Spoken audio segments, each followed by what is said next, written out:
Mesdames et messieurs, bonsoir. Bienvenue dans cette nouvelle édition du Journal de la lutte.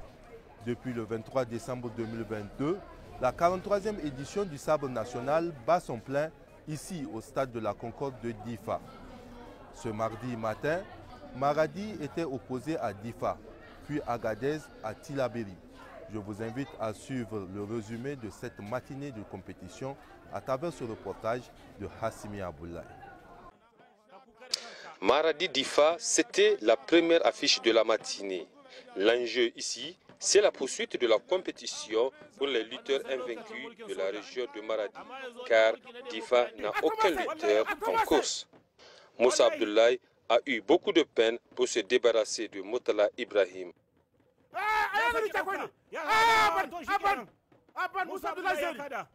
Aïbo Hassan a dû mettre sa force physique en valeur pour venir à bout de Daouda Sarki.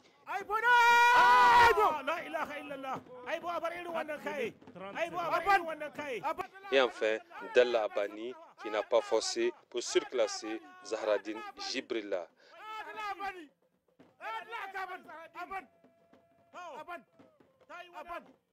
Score final, un cinglant 9-1 en faveur de Maradi. Deuxième opposition de la matinée, Agadez, Tillabéri.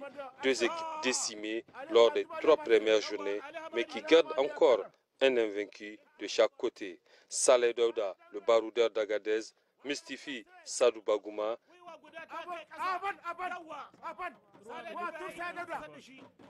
Et Anas de Tillabéri passe également tranquillement en terrassant Mohamed Baba. Score final, 5 partout.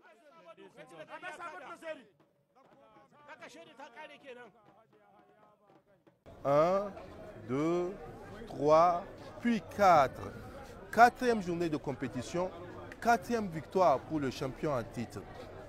Kadir Abdoudi Isaka de Dosso, en terrassant Adamo Abdou, vient de réaliser un pas vers un 5e sacre.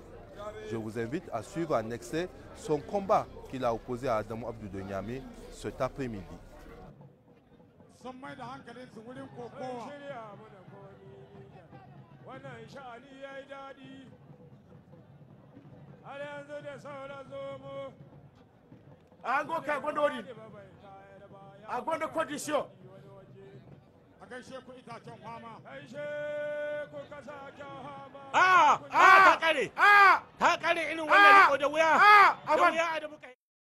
Alors, au prochain adversaire.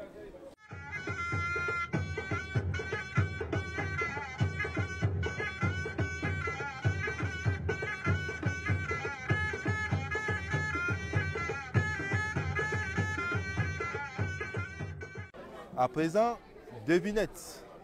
Mon premier est originaire de Difa. Mon deuxième a lutté pour l'écurie de Difa plusieurs années durant. Mon troisième lutte désormais pour l'écurie de Maradi. Qui suis-je? Voyez-vous? Non? La réponse dans ce reportage. Alama Kalfi Yanaga Kiba. Avec une toise de 1,96 m pour un poids de 110 kg, le colosse de Gyori Kolo est un des lutteurs les plus redoutables de l'écurie de Maradi. Dalla Abani a commencé selon lui sa carrière en 2017 au sabre de Tawa dans l'écurie de Difa. Luttant pour sa région d'origine avec d'autres lutteurs de valeur, il aura participé avec brio à 3 éditions du sabre national. Tawa en 2017, Zender en 2018, puis Tillabéri en 2020, avec une qualification en quart de finale au sabre de Zender.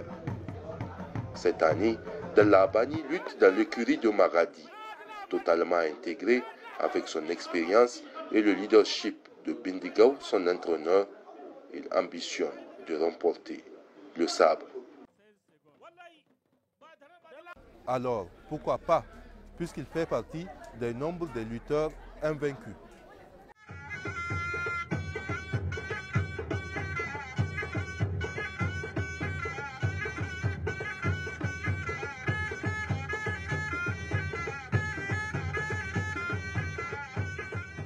La qualité d'un lutteur, c'est la combinaison de plusieurs techniques de base qui sont utilisées selon des situations précises ou en fonction du lutteur, selon son physique. Notre consultant Issouf Kodo nous parle de la béquille. 4 combats, 4 modules différents. Par ce geste, Noura Hassan de Tawa vient de démontrer qu'il a du talent à revendre, genre avoir plusieurs cordes à son arc. C'est ce qu'il a prouvé lors de cette 4e journée. Un entrelacement des membres supérieurs, l'adversaire, il le ramène en équilibre grâce à ses 2 mains faisant office de socle. Et grâce à ces longs segments, Noura va éliminer l'une des béquilles. Il passe la main de l'autre côté pour désarçonner l'adversaire qui se trouve dans une position bancale. Et Noura, de par son envergure, procède à une bascule à l'aide de l'ensemble de son corps et tout naturellement, l'adversaire est obligé de fléchir. De tous les modules de lutte, le plus connu, c'est certainement la brouette. Comme son intitulé l'indique, c'est les pieds tenus simultanément, obligeant l'adversaire à marcher sur les mains. Mais cela n'est pas synonyme de victoire, n'est-ce pas, Issouf Kodo? Le nom de cette prise est le plus connu de tous les Nigériens, brouette. Et c'est vraiment l'image que cela donne. Autrefois, cette position tenait lieu d'une victoire. Après réflexion, c'est plutôt une occasion de chute manifeste, puisqu'il n'est pas évident, en étant dans cette posture, qu'une chute adviendra. Et les faits ont donné raison. C'est plutôt une brouette encombrante, difficile de la manœuvrer. Le lutteur supposé être avantageux a du mal à culbuter l'adversaire, d'autant que ses bras tiennent les pieds en parallèle et il est bien cloué au sol à l'aide de ses 2 mains. Au contraire, c'est le chasseur qui risque de devenir gibier. L'on a vu le spécialiste en la matière avec l'ancien champion national de la région de Tillabéri, Ousmane Janvier, qui, quand même dans cette position, a fait de cela une arme redoutable, les ciseaux. Le lutteur tenant les pieds ne peut se défendre que lorsqu'il lâche prise. Et en lâchant prise, il lâche du coup l'adversaire.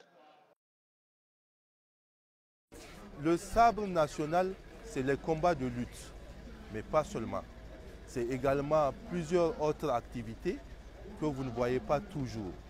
C'est le travail à la chaîne de plusieurs corps de métier et l'ensemble nous permet de vivre une bonne édition. Voyez vous-même. Plusieurs services sont impliqués sur place dans le déroulement de la 43e édition du Sabre national. La Croix-Rouge, sa mission principale dans l'arène, porter secours aux lutteurs et aux spectateurs victimes de malaise. La Croix-Rouge leur apporte les premiers soins avant de les confier aux spécialistes, c'est-à-dire aux agents de santé pour une prise en charge médicale adéquate. Il y a également les sapeurs-pompiers. En plus de leur mission quasiment similaire que celle de la Croix-Rouge, ils interviennent en cas d'incendie. La sécurité, la Garde nationale du Niger, la Gendarmerie nationale et la Police nationale assurent cette sécurité de jour comme de nuit. Dans le stade transformé en arène de lutte, même les alentours sont quadrillés. Le service imprimeur, c'est lui qui imprime les feuilles des différents combats. 300 exemplaires sont tirés chaque jour, soit 150 copies le matin et 150 dans l'après-midi. Et cela pendant 8 jours. Ces copies sont distribuées aux officiels, à la presse, aux membres du jury et aux chefs service sport. Cela fait aujourd'hui 34 ans que Yahya Madougou s'occupe de cette tâche. Les hôtesses, elles sont au nombre de 15. Leur rôle, servir de l'eau aux officiels. On les reconnaît à travers leur tenue. Enfin, le service hygiène, il est composé des hommes et des femmes. Ils sont là pour rendre les lieux propres. À 7 heures déjà, ils sont sur place. Tous ces services concourent de façon générale à la réussite de cette 43e édition du Sabre national, DIFA 2022. Merci Ali Oumarou pour ce reportage. Pour cette 43e édition du Sabre national, je vous confie, tout se passe bien. Chaleureux accueil, excellentes conditions d'hébergement, excellente compétition. La preuve dans cette interview. Nous remercions d'abord et félicitons les autorités de la 7e République qui n'ont ménagé aucun effort pour que ce sport roi soit maintenu et renforcé, qui est vraiment une occasion à la jeunesse de se retrouver, de partager nos cultures. C'est vraiment un cachet particulier. Également à la région qui a bien organisé cette activité. Parce qu'on a coutume de dire une belle journée s'observe dès la veille.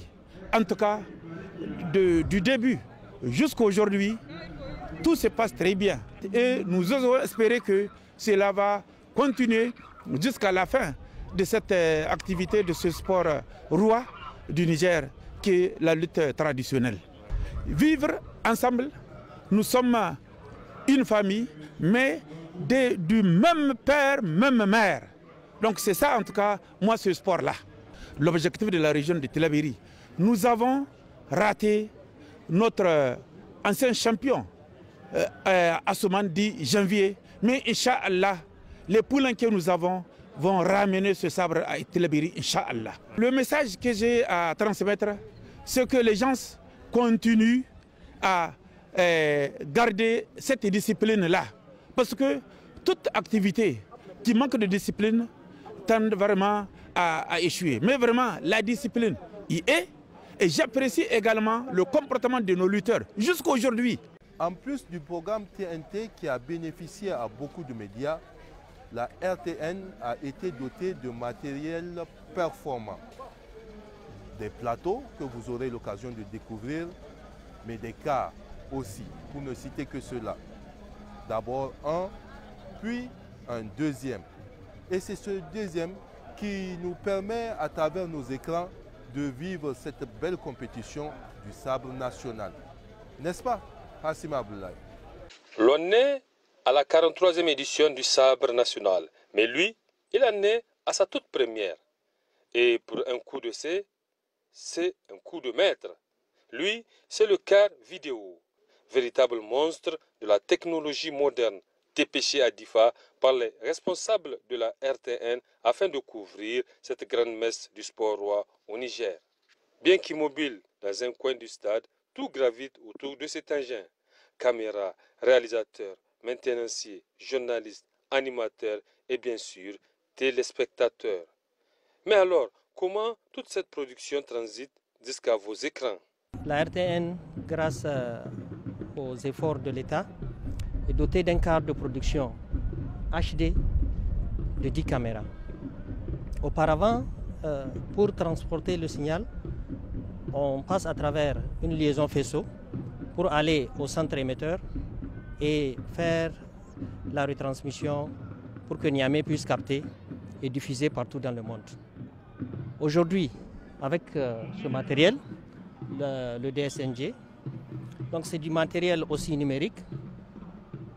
Nous prenons directement la sortie du car en HD, donc c'est une haute définition, sans conversion, sans casser le signal, et on le module pour pouvoir le transmettre par satellite en HD. On le reçoit à Niamey en HD et on le diffuse sur la TNT aussi avec une qualité meilleure.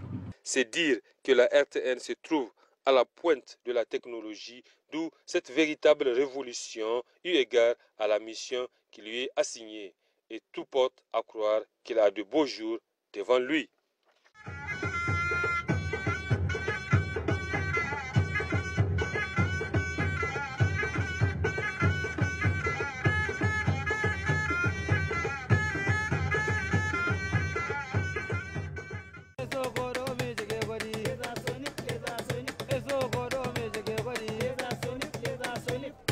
À présent, les insolites.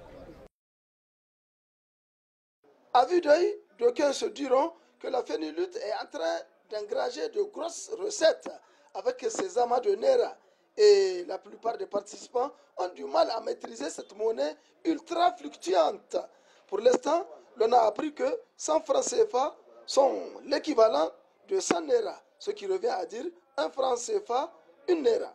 Le calcul est facile, pas besoin de calculatrice.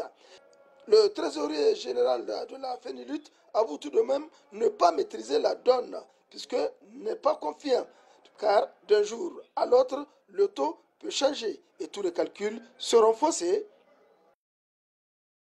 Touche pas à mon gazon, il est sacré.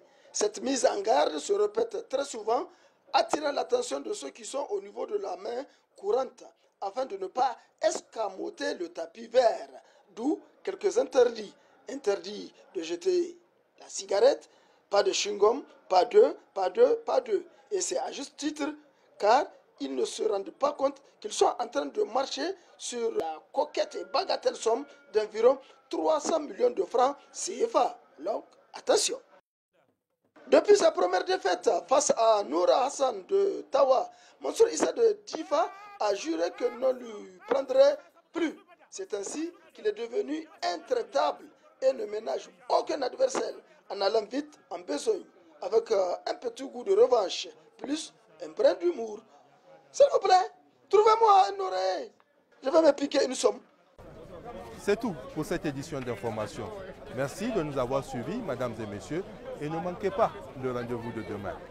Au revoir.